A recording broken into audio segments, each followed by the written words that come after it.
엊그제 금요일 오전 10시 23분 우리 뉴저지에 4.8 규모의 지진이 발생을 했죠. 그때 여러분 어디 계셨어요? 느끼셨어요? 네. 바로 그 이틀 전인 수요일 대만에서 7.4 규모의 대지진이 있었기 때문에 더 우리가 놀라고 두려워했으리라고 생각합니다. 여러분들은 지진을 느꼈을 때 어떤 생각이 들었습니까? 맨 처음에 지진인지 모르셨죠? 저희 교육자들은 이제 회의 중에 교회에서 흔들리는 거예요. 또 제가 또 경험이 있지 않습니까? 캘리포니아에서 근 10년 사는 동안 지진을 여러 번 경험해서 이거 지진이다. 이거 한 5.0쯤 되는 것 같다. 나중에 발표를 보니까 4.8이었어요. 좀 더 정확하게 맞춰야 될 텐데. 기사들이 막 올라오는데 BBC, British Broadcasting Company 그 채널에서는 이렇게 기사를 올렸어요. 지진 경험이 없어 두려운, 이렇게 썼어요. 그러니까 뉴저지, 뉴욕은 지진이 있는 것이 아니라고 우리가 늘 생각했는데, 그래서 경험해보지 못한 사람들이 많으니까 훨씬 더 두려웠던 것이죠. 캘리포니아에서는 자주 경험을 하기 때문에 어떤 일이 생기나 하면 주중에 지진이 있으면 주일날 교회 출석률이 올라갑니다. 그래서 우리 목사님, 거기서 목회할 때는 우리 목사들이 모여서 가끔 그런 얘기를 했어요. 하나님, 좀 가끔 흔들어 주십시오.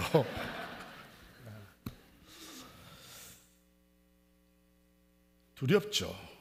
무슨 허리케인, 스톰, 폭설, 이것은 예보가 됩니다. 언제쯤 들이닥칠 것이다. 그 경로가 어떻게 될 것이다.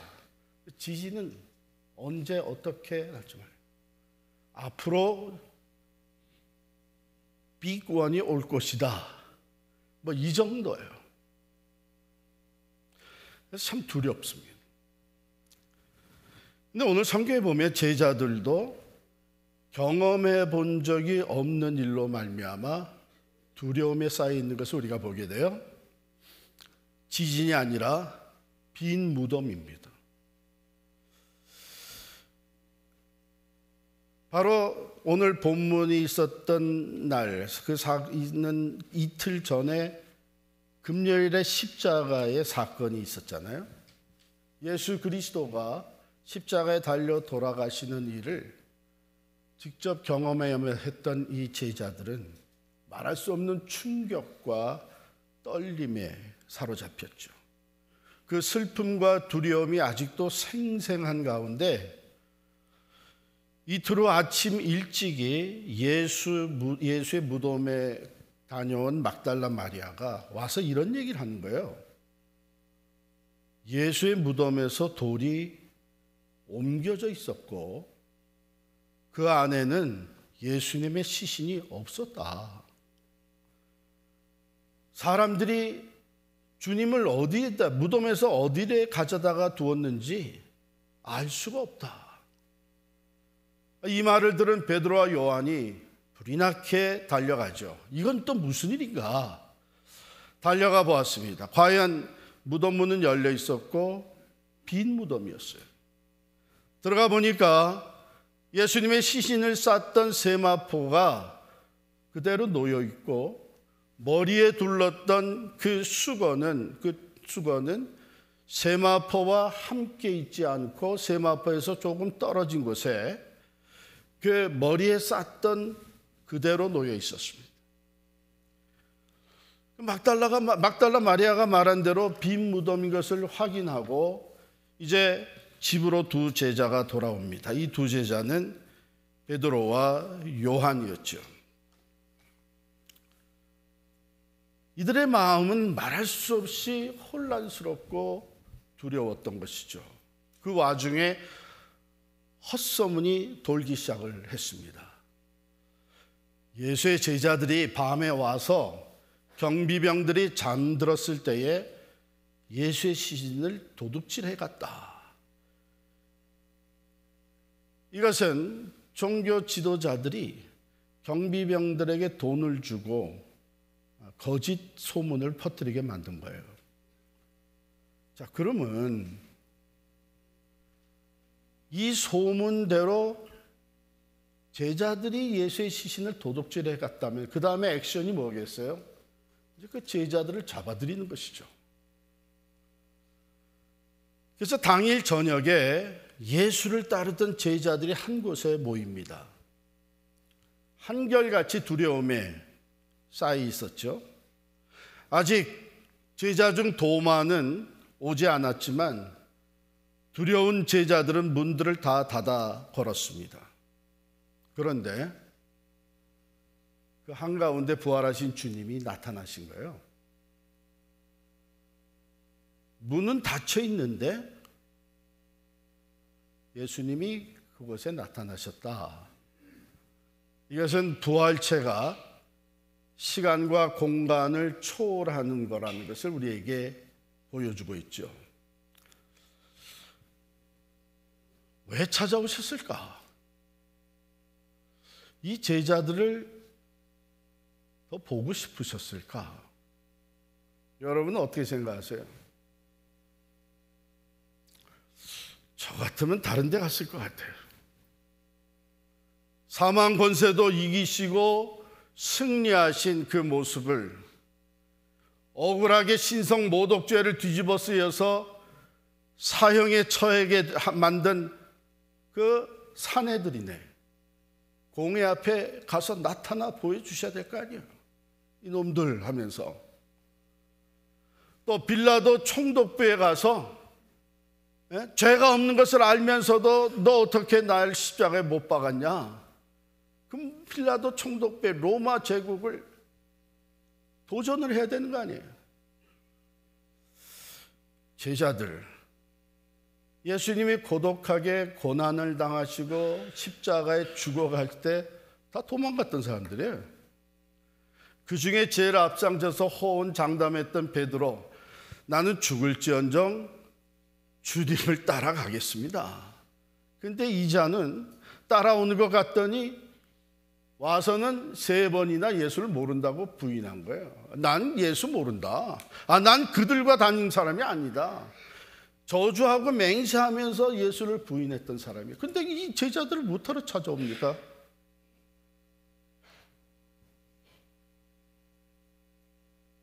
제가 예수라면 안 찾아갔을 거예요. 그러니까 제가 예수가 못 되는 거죠. 오늘 말씀을 가만히 들여다보면 새로운 시작을 위해서 찾아가신 거예요. A new beginning.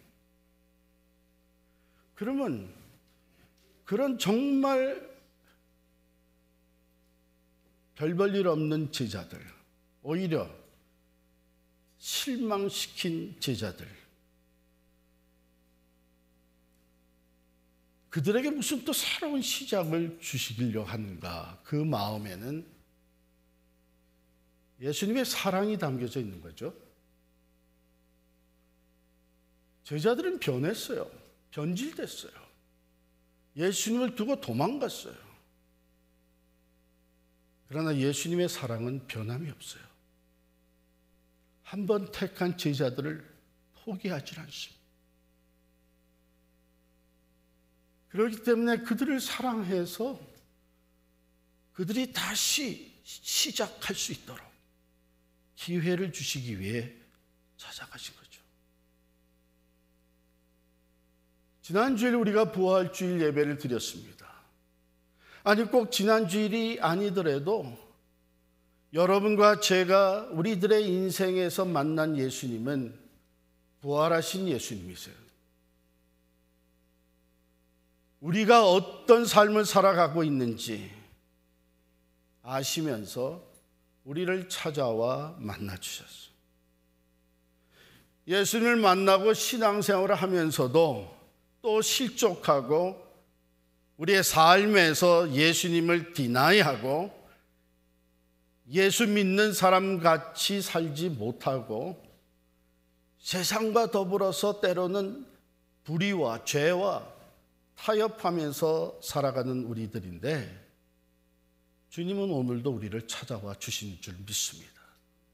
부활하신 주님은 이곳에 우리와 함께 계시는 줄을 믿으시기를 바랍니다. 왜요? 우리를 사랑하시기 때문에. 우리의 부족하고 연약하고 넘어지고 또 등 돌리고 주님을 배신하는 일이 있어도 우리를 택한 주님은 오늘도 우리를 찾아와 만나 주십니다.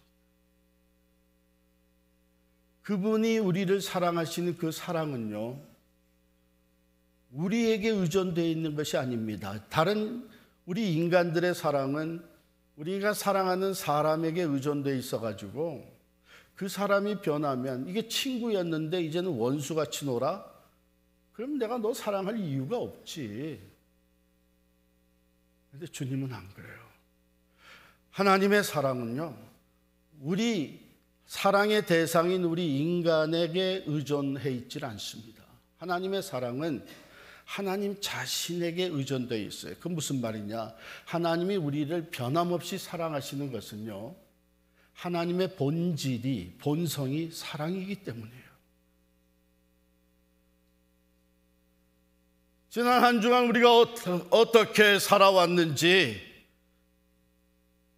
너무나도 잘 알고 계시는 주님, 어쩌면 마음의 실망이 될 수도 있고 낙심이 될 수도 있고 우리 때문에 주님이 다시 상처를 입을 수도 있었지만, 오늘도 부활하신 주님이 이 자리에 찾아오시는 것은 우리를 사랑하시기 때문에 우리에게 새로운 시작을 주시기 원하시기 때문입니다.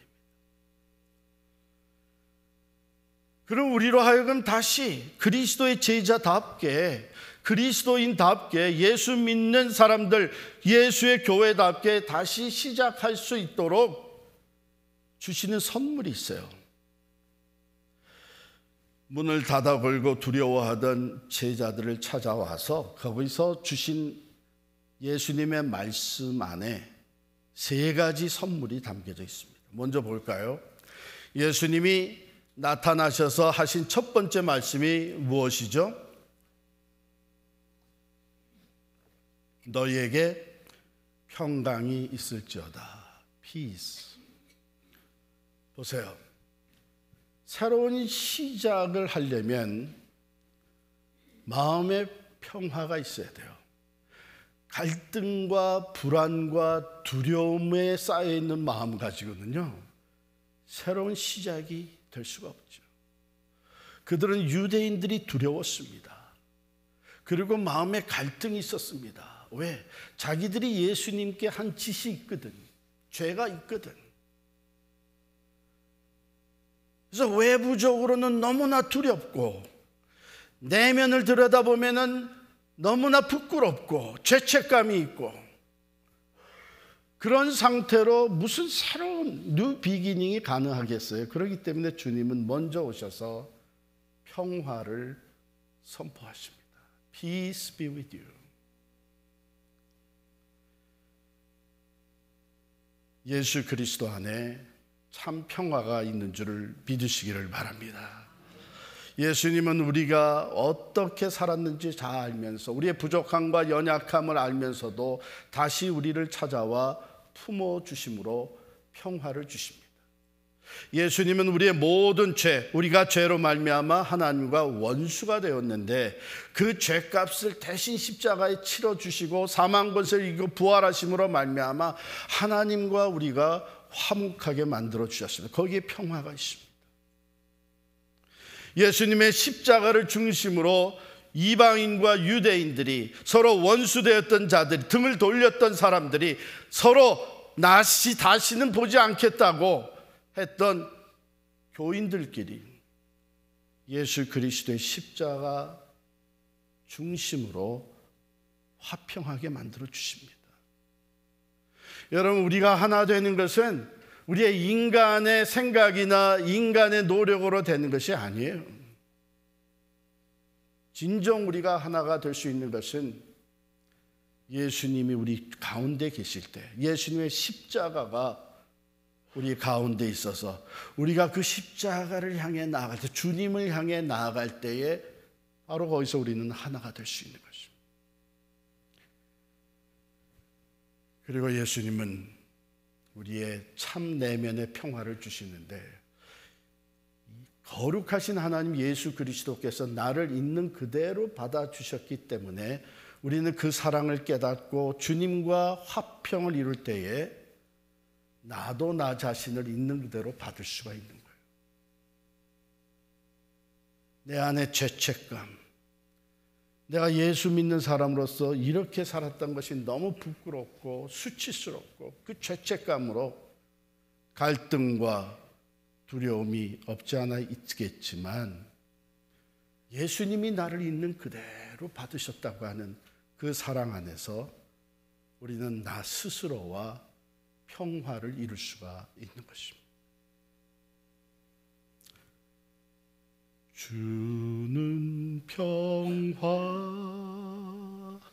막힌 담을 모두 허셨네. 주는 평화 우리의 평화.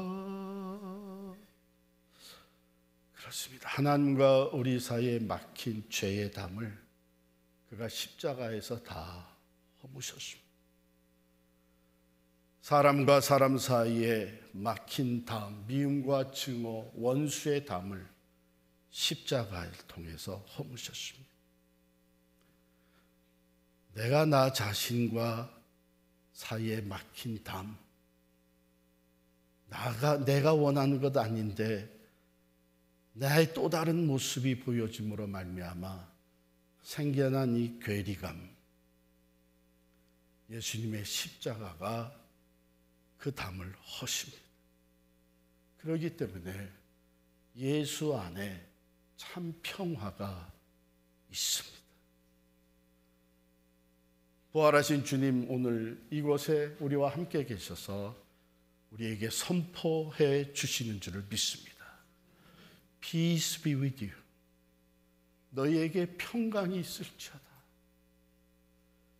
이것은 세상이 줄 수 있는 것이 아니고 세상은 어쩌면 알지도 못하는 참된 평화인데 오직 예수 그리스도만이 우리에게 주시는 것이.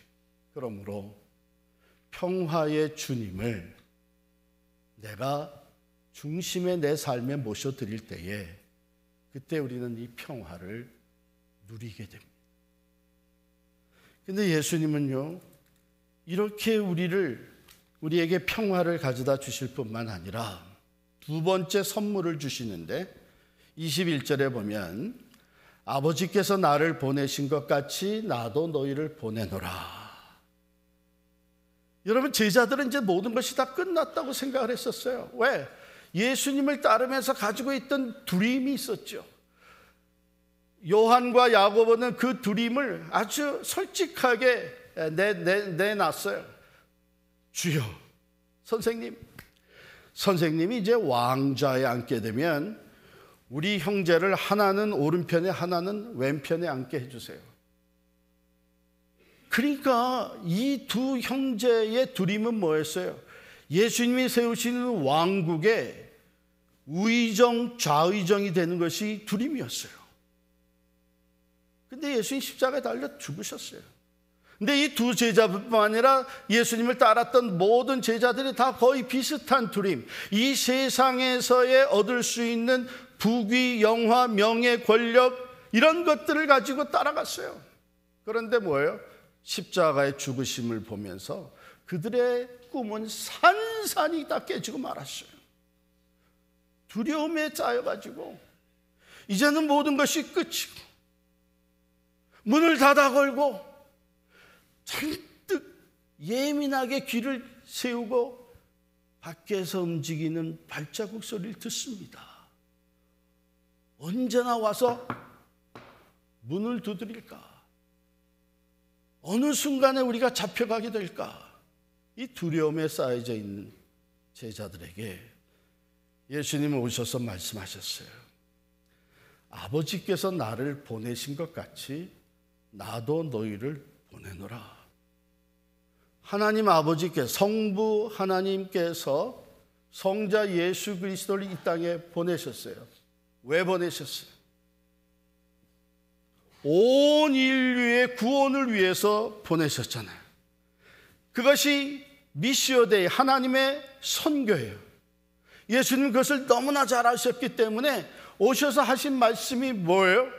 내가 온 것은 섬김을 받으러 온 것이 아니라 섬기려 하고 내 목숨을 많은 사람들의 대속물로 내어주려 함이니라. 그리고 또 말씀하시기를 나는 죄인을 찾아 구원하려 왔노라. 이 하나님의 구속의 역사를 이루시기 위해서 십자가를 지셨어요. 온 인류의 구원의 길을 열어주셨어요. 이제 아버지께로 왜? 사명을 다 예수님이 이 땅에서 하시고자 하시는 일을 다 이루시고 하나님 아버지께로 돌아가시기 전에 제자들에게 하신 말씀입니다. 아버지께서 나를 이런 목적을 위해서 보내셨는데 이 일은 내가 시작을 해놓았고 그 길을 열어놓았고 이제 지속되어야 될 일인데 그것을 위해서 내가 너희를 보낸다. 그러니까 예수님을 통해 시작되고 완성된 이 구원의 역사가 이제는 땅끝을 향해서 죄인들이 예수를 믿고 구원받아 하나님의 자녀, 하나님의 백성이 되는 이 역사를 위해서 제자들을 보내신다는 거예요. 아니, 뭘 믿고 보내시지? 여러분 같으면 이런 거대한 사명을 이 제자들에게 맡기겠어요? 이 비겁한 자들, 조금만 어렵다고 다 도망갔던, 앞장서서 큰 소리 치던 마치 수제자같이 따르던 베드로는 아예 예수를 모른다고 3번씩이나 부인을 해버렸어요. 난 예수 몰라. 난 그 일당이 아니야. 잘못 봤어. 내가 맹세컨대 난 예수 몰라. 예수님이 그들에게 찾아와서 평화를 선포하시고 그들에게 이 엄청난 사명을 맡기신. 이 선물은 좋은데 우리도 다 어떤 이제 인생의 목적이 있어야 될 거 아니에요. 그냥 목적도 없이 방황하는 인생, 그 무슨 가치가 있어요. 그래서 우리 모두에게 참 삶의 목표가 주어진다, 목적이 주어진다면, 그리고 그것이 고차원적이고 하물며 그것이 영원에 잇대어져 있는 가치가 있는 인생의 목적이 된다면 그거 얼마나 행복한 겁니까? 그건 좋은데 이 제자들이 그걸 어떻게 감당할 것이라고 예수님이 이들에게 사명을 주시는 거예요. 예수님은 알고 계셨어요. 어차피 이들이 감당할 일은 아닌 거예요. 그들이 이 사명을 감당하는데 필요한 지혜와 능력은 어차피 사망 권세를 이기시고 부활하신 예수님께로부터 오는 거예요. 그래서 우리가 때로는 경험을 하잖아요. 야, 이거 내가 다 해낼 수 있지. 내가 교회를 1, 2년 섬겼나? 내 경험이 얼만데. 내가 목회한 횟수만 해도 이제 30년이 넘어. 이렇게 우리 자신을 의지하면서 하나님의 일을 하는 동안에는 얼마나 힘들었어요. 때로 내가 잘 해냈다고 생각할지 모르지만 화려하게 행사는 치렀을지 몰라도 사람이 변하는 열매는 없었잖아요. 이게 우리가 경험한 거 아니에요? 우리가 무슨 힘이 있어서, 무슨 능력이 있어서 사람의 영혼을 변화시키고 구원에 이르게 할 수 있겠어요? 예수님은 제자들에게 이러한 사명을 선물로 주실 뿐만 아니라 그 사명을 감당할 수 있는 성령을 또한 선물로 주셨습니다. 그게 세 번째 하신 말씀이에요. 21절에 아버지께서 나를 보내신 것 같이 나도 너희를 보내노라 하시고 말씀을 하시고 그들을 향하사 숨을 내쉬며 이르시되 성령을 받으라. 그런데 이것을 숨을 내쉬면서 하시면서 성령을 받으라 그랬어요. 창조의 그 첫 창조를 생각하게 만드는 거예요. 하나님께서 사람을 진흙으로 빚으시고 그 다음에 그들의 그 코에 하나님의 생기를 불어넣으셨다 그랬습니다. 루아, 히브리 말로 루아 그랬죠. 하나님의 그 호흡, 하나님의 입김, 그 생기를 불어넣었더니 그 진흙으로 빚은 사람이 생명이 되었다. 지금 예수 그리스도 안에서 재창조가 이루어지는 것을, 또 다른 새로운 창조가 이루어지는 것을 보여주신 거예요. 죄 짓고 넘어지고 예수님 실망시키고 자기들의 힘으로는 스스로 구원도 할 수 없고 이제 사명을 전혀 감당할 수 없는 이 부족한 제자들, 그들에게 이제 성령을 받으라. 복음 증거의 사명을 감당할 수 있는 능력을 주시는 겁니다. 여러분, 하나님의 일은 내가 하는 것이 아니고 하나님의 도우시는 능력으로 한 것입니다. 그리고 그 우리를 도우시는 분이 성령 하나님이신 줄 믿으시기를 바랍니다. 사도행전 1장 8절에도 분명히 선포하시고 그리고 하늘로 승천하셨습니다. 오직 성령이 너희에게 임하시면 너희가 뭘 받아요? 권능을 받고 파워를 받고 예루살렘과 온 유대와 사마리아와 땅끝까지 이르러 내 증인이 되리라 그랬어요. 되어달라고 부탁한 것이 아닙니다. 성령을 받으면, 내가 성령을 너에게 보내주면 너희가 그 성령의 능력으로 당당하게 나의 산 증인이 될 것이다. 그리고 그 증인의 사명, 복음의 사명은 예루살렘에서 그 다음에 유대로 사마리아로 땅끝까지 퍼져나가게 될 것이다. 사랑하는 성도 여러분, 오늘도 주님은 참으로 연약하고 부족한, 여전히 죄 가운데 헤매고 있는 우리들을 찾아오십니다. 그리고 우리에게 먼저 평화를 선포해 주십니다. Peace be with you. 여러분, 주님의 그 평화를, 평화이신 예수 그리스도를 여러분 온전히 받아들이시기를 축원합니다. 그걸로 끝나는 것이 아니라 두 번째 선물을 주시는데 우리의 삶의 목적을 생각하십니다. 썩어질 이 세상의 것으로 그저 우리의 그 3번 주어진 참 고귀한 우리 인생을 함께 썩어질 것에 투자하는 것이 아니고 영원에 잇대어지는 영혼 구원과 생명, 하나님의 나라를 세워가는 일에 쓰임받을 수 있도록 우리에게 사명을 주십니다. 그리고는 그 사명을 감당할 수 있는 성령을 주셔서 하나님의 능력이 우리와 함께 하시는 것입니다.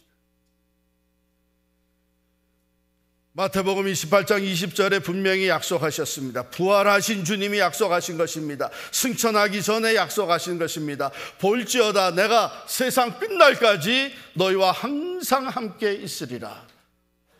성령으로 우리와 함께 계시면서 하늘과 땅의 권세를 가지신 그분이 우리가 순종하기만 하면, 나는 부족하지만 주님 나를 보내시니 내가 가겠습니다. 나는 부족하지만, 나는 힘이 없지만 주님 나를 보내시니 내가 나가 복음을 증거하겠습니다. 예수의 산 증인이 되겠습니다. 선교적 삶을 살아가겠습니다. 순종하기만 하면 성령께서 역사하십니다. 필요한 지혜와 능력도 주십니다. 무슨 말이에요? 나는 하고 싶어도 가진 게 없습니다. 나도 하고 싶지만 난 힘이 없습니다. 난 능력이 없습니다. 난 지혜가 부족합니다. 난 신앙생활에 경륜이 짧습니다. 그건 익스큐스가 안 돼요. 왜? 어차피 아무리 신앙의 경륜이 깊고 지식이 높고 경험이 많다고 해도 어차피 우리에게 맡겨진 이 복음의 사명은 인간의 힘으로 한 것이 아닙니다.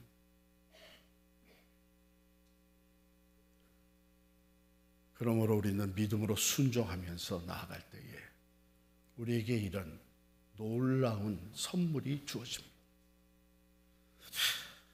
마지막 말씀은 우리의 능력과 함께 성령을 통해서 우리에게 권위가 주어지는 것을 말씀하셨어요. 23절 말씀 다 같이 읽겠습니다. 시작. 너희가 누구의 죄든지 사하면 사하여질 것이요 누구의 죄든지 그대로 두면 그대로 있으리라 하시니라. 여러분 착각하지 마세요. 이제는 우리에게 다른 사람의 죄를 사하는 권위가 주어졌구나. 그거 아니에요. 죄를 사하시는 권세는 오직 하나님께만 있습니다. 하나님만이 죄를 사하여 주십니다. 그런데 우리에게 무엇이 주어졌느냐? 죄 사함을 얻게 하는 예수 그리스도의 복음이 주어졌어요. 그러므로 우리가 성령의 도우심을 받아서 죄 사함을 얻게 하는 예수의 복음, 예수 믿으세요. 예수 믿으세요. 예수님이 당신의 죄를 위해서 돌아가셨습니다. 예수 믿으세요. 예수 믿게 되면 구원받습니다. 죄사함 받습니다. 이 복음을 들은 사람이 내가 죄인인 것을 고백하고 예수를 믿습니다. 예수님을 내 구주로 영접합니다 할 때에 우리에게 어떤 권위가 주었는지 아세요? 죄사함을 받으셨습니다. 이제 그 모든 죄가 씻어졌습니다. 하나님께서 당신의 죄를 사해 주셨습니다. 이렇게 선포할 수 있는 권위가 우리에게 주어진 거예요. 왜? 그 복음을 전하게 하신 분이 우리 안에 성령이십니다. 그리고 우리로 하여금 선포하게 하시는 분이 우리 안에 성령이십니다. 그러므로 이 성령과 함께 능력과 권위가 우리에게 주어진 거예요. 사랑하는 성도 여러분, 우리 교회는 미셔널 철치로 나아가고 있습니다. 하나님이 우리를 이 지역에 선교사로 보냈다는 것을 우리는 우리의 정체성으로 받아들입니다. 이제 예배가 끝나면 우리는 다시 세상으로 돌아가는데 우리가 살아가는 삶의 영역이 우리의 선교지요. 우리는 그곳에서 예수의 산 증인되어 복음의 사역을 감당하라고 부활하신 주님이 우리를 만나 주십니다. 먼저 우리에게 참 평화를 주시는 주님, 이 사명을 영원에 잇대어지는 가치 있는 삶의 목적을 주시는 주님, 그분은 우리가 이 자리를 떠나갈 때 성령으로 우리와 동행해 주십니다. 반드시 우리의 힘과 능력과 권위가 되어 주실 줄을 믿습니다.